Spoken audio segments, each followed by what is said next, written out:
In today's tutorial, I want to show you how to make all cells the same size in Excel. Please remember to subscribe to this channel. Thank you.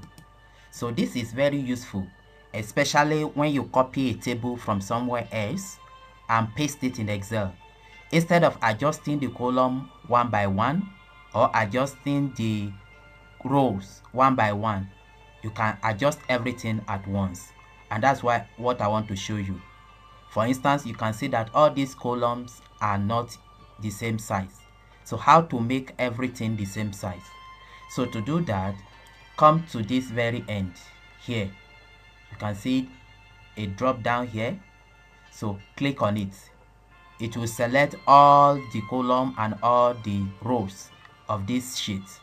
So after you have done that, come to this very side where each of the column are labeled A, B, C, D and so forth.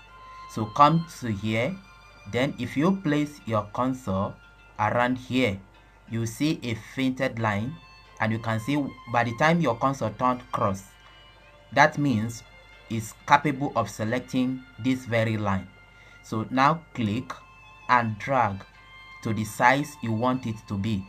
For instance, let's say you want everything to be at this size, then leave it. You can see automatically it adjusts all the column size to be the same.